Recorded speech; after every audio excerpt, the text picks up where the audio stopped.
Chapter 22 The Madhouse Cell.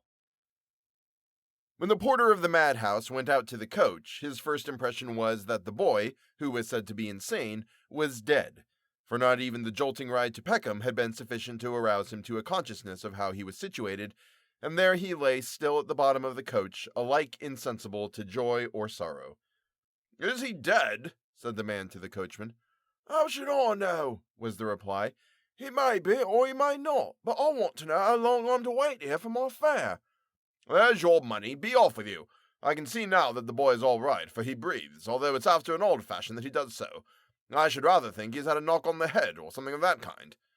As he spoke, he conveyed Tobias within the building, and the coachman, since he had got his 6 shillings, feeling that he had no further interest in the matter, drove away at once and paid no more attention to it whatever.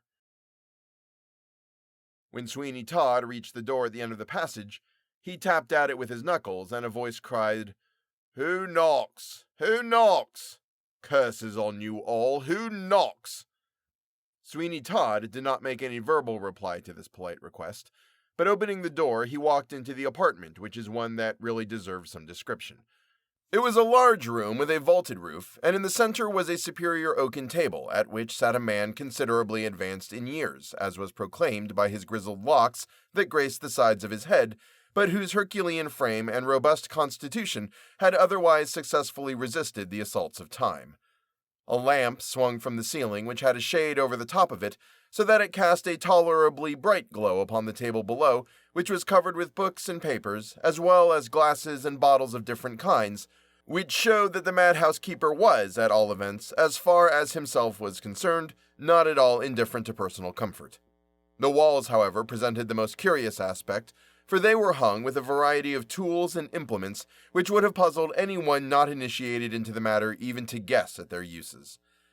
These were, however, in point of fact, specimens of the different kinds of machinery which were used for the purpose of coercing the unhappy persons whose evil destiny made them members of that establishment.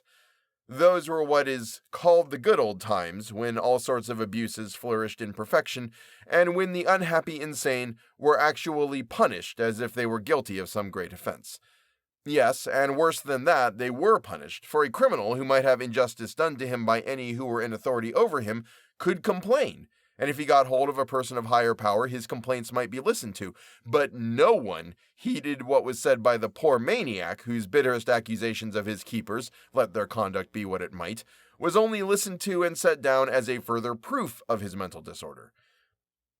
This was indeed a most awful and sad state of things, and, to the disgrace of this country, it is a social evil allowed until very late years to continue in full force.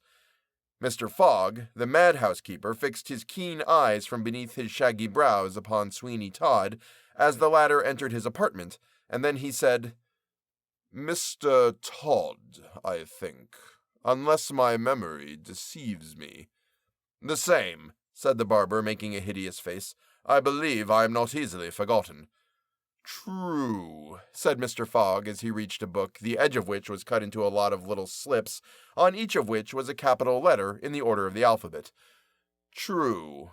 You are not easily forgotten, Mr. Todd." He then opened the book at the letter T and read from it.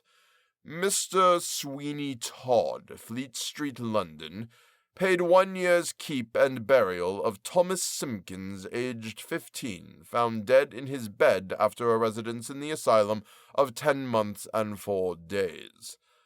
I think, Mr. Todd, that was our last little transaction. What can I do for you now, sir?" "I am rather unfortunate," said Todd, "with my boys.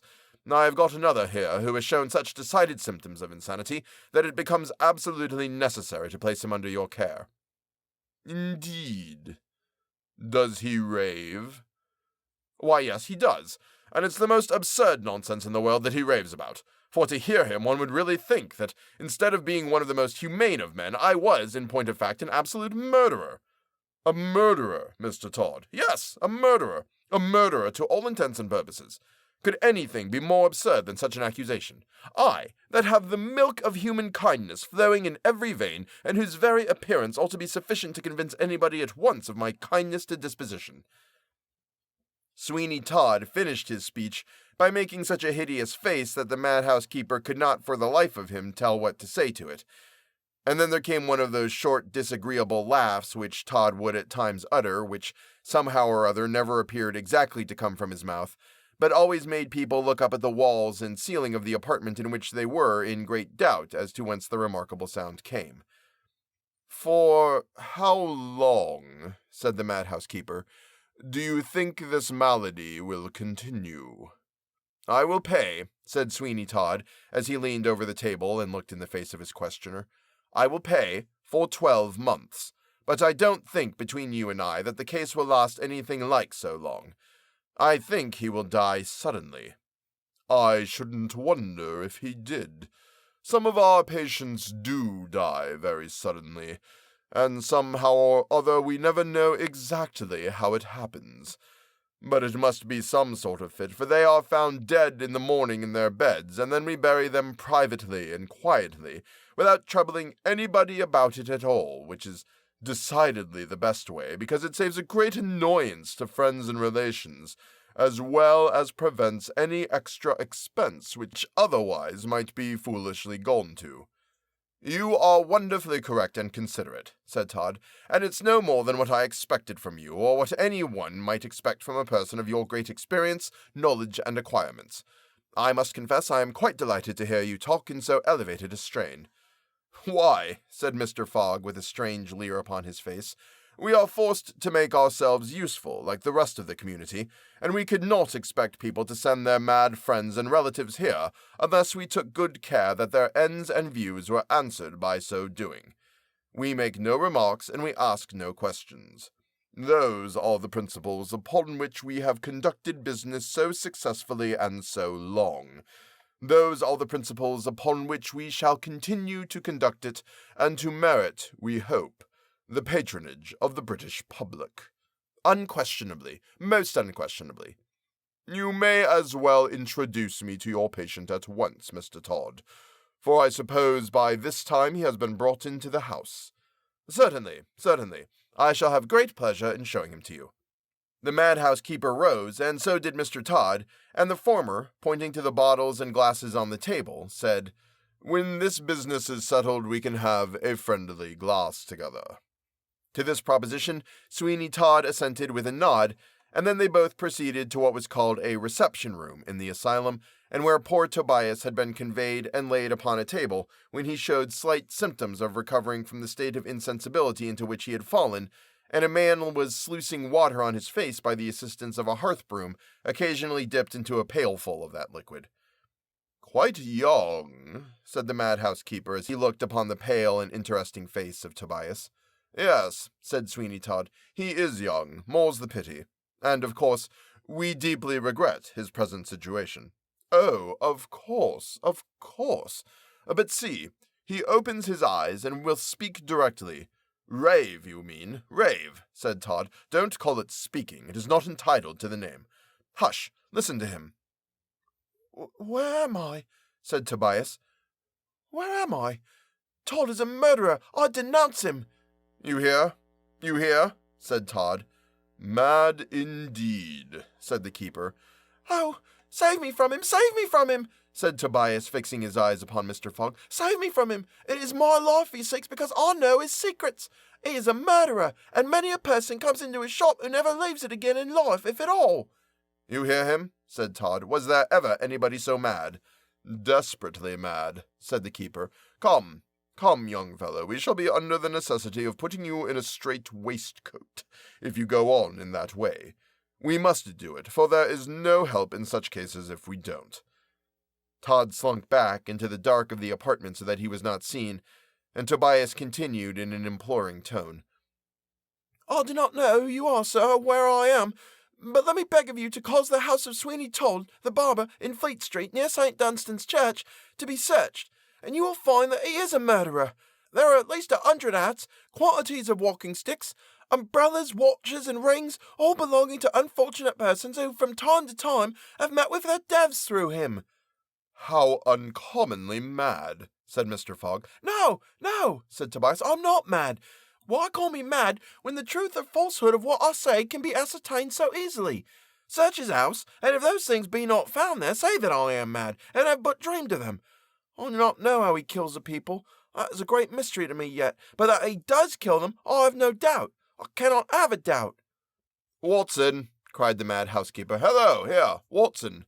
I am here, sir, said the man who had been dashing water upon poor Tobias's face. You will take this lad, Watson, as he seems extremely feverish and unsettled. You will take him and shave his head, Watson, and put a straight waistcoat upon him, and let him be put in one of the dark, damp cells. We must be careful of him, and too much light encourages delirium and fever. Oh, no, no, cried Tobias. What have I done that I should be subjected to such cruel treatment? What have I done that I should be placed in a cell? If this be a madhouse, I'm not mad. Oh, have mercy upon me, have mercy upon me. You will give him nothing but bread and water, Watson, and the first symptom of his recovery, which will produce better treatment, will be his exonerating his master from what he has said about him, for he must be mad so long as he continues to accuse such a gentleman as Mr. Todd of such things. Nobody but a mad man or a mad boy would think of it. Well then, said Tobias, I shall continue mad. For if it be madness to know and aver that Sweeney Todd, the barber of Fleet Street, is a murderer, mad am I, for I know it and aver it.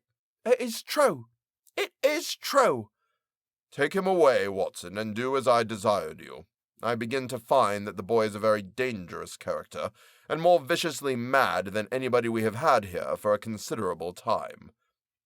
The man named Watson seized upon Tobias, who again uttered a shriek something similar to the one which had come from his lips when Sweeney Todd clutched hold of him in his mother's room. But they were used to such things in that madhouse and cared little for them, so no one heeded the cry in the least. But poor Tobias was carried to the door, half maddened in reality by the horrors that surrounded him. Just as he was being conveyed out, Sweeney Todd stepped up to him, and putting his mouth close to his ear, he whispered, "Ha ha, Tobias, how do you feel now? Do you think Sweeney Todd will be hung, or will you die in the cell of a madhouse?"